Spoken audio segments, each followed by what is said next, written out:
All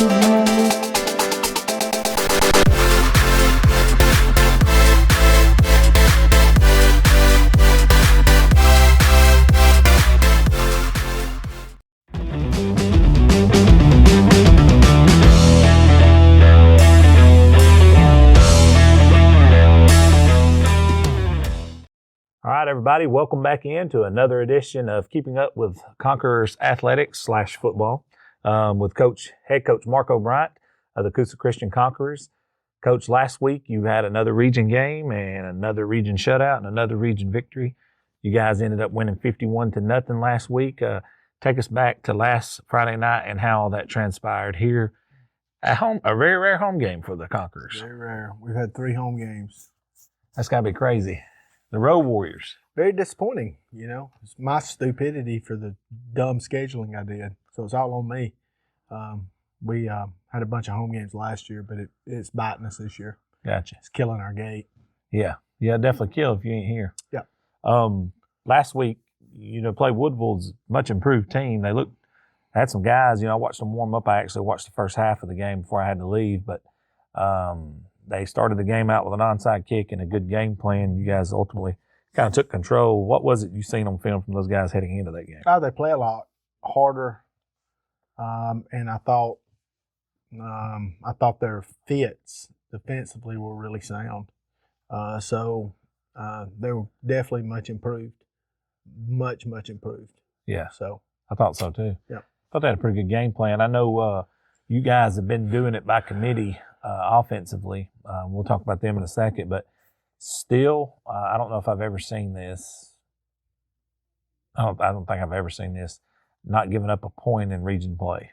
Yeah, it's defensively. Yeah. Talk about that. That's pretty special. It's the first team I've ever been on that's held everybody to nothing. So it's been a great effort by the defensive coaches and the defensive players for sure. And oftentimes the offense gets overlooked because the defense is so good. And, like I told Larry, I said, and he's not jealous for sure. He's very happy for Teddy, but, the offensive production could have looked like the defensive production if we didn't pull dogs off. Yeah. As many times as we've done that this year. So overall, it's pretty good. Pretty happy. You guys did it in a various formations. It took you a little while to get going offensively, but once they got in a groove, they started moving the ball. Talk about those guys a little bit. Well, they kind of surprised us by the fronts that they gave us. It was a little bit different, and it took us a couple series to adjust. Of course, we had some penalties, though, now. We had 3 touchdowns, I think, called back, 2 in the first 2 series. Yeah, I did see those. Yeah, so, you start going from a touchdown to 1st and 25. It doesn't necessarily mean what kind of team you have. It's just hard to get 25 yards and 3 downs. Yeah, it's very hard. Very hard. There ain't no doubt about it. Yeah. Talk about your quarterback a little bit, John David. Last year he seemed to catch a groove about halfway through the season. This year, throughout the offseason, he's obviously been like the undisputed leader, not only of the offense, I think of the team. He does it. He's not very vocal, going to scream and holler, but he does it by example. But talk about his play this season. It's been good, and a lot of people think he had a real good game Friday. I actually thought that was one of his worst games. There's a couple, I always gauge quarterback by how long they'll sit in that pocket or move around in that pocket by staying in the pocket.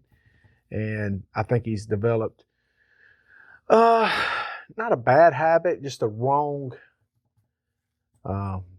reason to bounce out of the pocket. I think he had some success running the ball against Cedar Bluff and Appalachian, getting out of the pocket. That probably should have been addressed by me earlier, but it was so successful we just kind of let it go. And I think, he got out of the pocket just he was too quick getting out of the pocket this past week, and we got to get him back sitting in that pocket, believing in that pocket.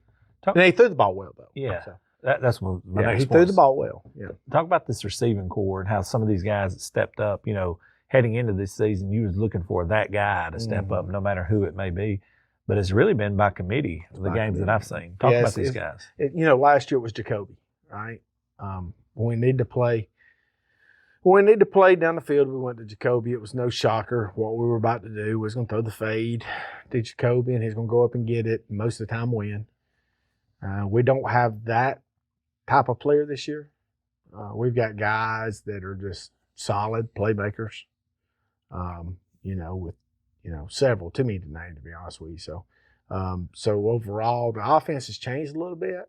Last year we were a heavy run team with Ja because he was so good, and if we need a big play, we'd go over the top. It was really just you took Jacoby and Jai the offense, and you had a really, really vanilla offense. We're doing a lot more this year because there's no one guy that separate himself, right? So it's really more balanced. Multiple guys. Yeah, it's multiple, and it's a little more balanced. What is the key to making this run in this playoffs? The playoffs already began for you a few weeks ago, but offense. Let's start offensively. What's going to be the key on this? Continuing to excel and getting. We don't need to get a ton better every game. We need to just go in small increments, a little better each week, right? Gotcha. And so I think that's the key and that's on both sides of the ball.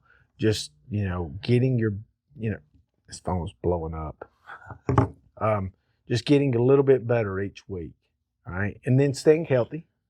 That's huge. And, with getting better means eliminating more turnovers, eliminating penalties, right? That's what I mean by getting a little better each week. We don't necessarily need to gain 100 more yards or score 3 more touchdowns a game. I'm not saying that. I'm saying just quit doing dumb things in the right. When you're the opportunity and you need to get a first down, don't get called for holding. Yep. Or jump off sides or. Correct. Now, you do got a big advantage over most 1A teams. You don't have to play some guys both ways. You choose to play guys both ways and spots. Talk about how huge that is from a standpoint of stamina and rolling this game when you do get over in a fourth quarter game and your guys took half the snaps of their guys. I just saw it being a big advantage. I saw this a number of years ago with what Rush did when he was at Hoover. And then when I was at Oxford as John's OC, we played about 32 kids on a Friday night. And it made a big difference when we played teams that had 2 or 3 kids going both ways, and they were playing 20 on Friday night. And then we ran into Prattville, and they came into the season ranked number 1 in the country. They got us because they're playing 65 kids on Friday night. And so, they had 80 offensive linemen on that team. No, I'm being serious. Didn't they have 21 of 22 people? No, they had 25 D1ers. Yeah. Backup quarterback signed SEC. Out of their 22 starting positions, 21 of them played college football, correct? No, 25 played college football. All 25? 25 out of 22 positions played college football. Crazy. And it's not Faulkner, that's Division I. Yeah. And I think they had about 15, 16 that went Power 5. But again, the backup quarterback was a senior, and he signed at Kentucky. It's incredible. The starting quarterback signed at Georgia Tech, and he was the option guy back several years ago. It was so talented. But the depth got us. And so, so when I took this deal, that's what I wanted to do, is just build a massive amount of depth. And that's how I feel like we're coached up. Kids coached up, and they've got a great weight program and all that. But I think when you're 25, 26 deep in 1A football, that goes a long way now. Get that right. Goes a long way. And they're conditioned. They're conditioning well, but 25, 26 players, a lot of kids to play on Friday night. And that's not mop-up duty. That's kids that are getting reps, a lot of quality reps. Yeah. Now, before we talk about these playoffs, which we'll talk about those next week, you're fortunate enough to earn a trip to play Spring Garden. Let's talk about this week's opponent, Victory Christian. And Terry Etheridge's head coach is the brother of Keith Etheridge, those who do not know that. But he does a really good job with the guys he's had over. He's been up against it a little bit from a talent standpoint there, but there's still a team you're going to take very serious. Oh, we always take every opponent seriously. And Terry's a really, really dear friend of mine, okay? And his brother's a dear friend of mine. So I've always thought a lot of the Etheridge family. I just think they're fantastic people. And you know them as well, so you can vouch for that. So we just got to go do what we got to do, and then hopefully stay healthy, and then get ready for the first round of the playoffs. Yeah. It'd be interesting. You guys will be traveling again, this time to Pell City, Alabama. Coach, you going by the Pell City Steakhouse? If Jack buys, I will. If you've never went That's there, the first time I ever went there last week. did in you my eat the life. club sandwich? Heck no, I ate beef tips Have and you- rice. Have you had the club sandwich yet? No. Do me a favor. Get the club sandwich Okay. and get honey mustard on the side to dip with. No. I had the beef tips and rice. Was it and- good? Oh, man. And with the cream of corn and cornbread. And it was to die for. If you get the club sandwich, it'll change your mindset about a club sandwich. I promise you that. You dip it in their honey mustard too that they have there. It's unbelievable. I used to work at Verizon right beside it, so I used to get it all the time. May not be the most healthy thing, but I promise you, taste wise, it's unbelievable. Coach, we got anything else for this week's show? Is that it? No, I think we're good. All right, we're going to shut this show down, and we want to thank Kia of Rainbow City. Well, I guess you got to say Rainbow City and Gadsden. Last week I said Rainbow City and Anniston because they do both shows for us. But yeah, we got to thank those guys at Kia right there on 77. If you're out looking for a car, if you want to trade your car in, you want to go by and talk about getting a new car, just possibilities, go by and see those guys at Kia. They do a fantastic job for not only supporting high school athletics around here, but taking care of their customers. They do a fantastic job. I don't know anyone anywhere that's actually said anything negative about those guys that's had an experience with them because they take care of their customers first and foremost. Sure. And then, in turn, they come and take care of these high schools, and we can't appreciate them, and we can't say enough good things about them. So, absolutely. Coach, we'll see you back here next week, God willing, and good luck to you guys. You travel over to Victory Christian this Friday. Thank you, Bo. All right.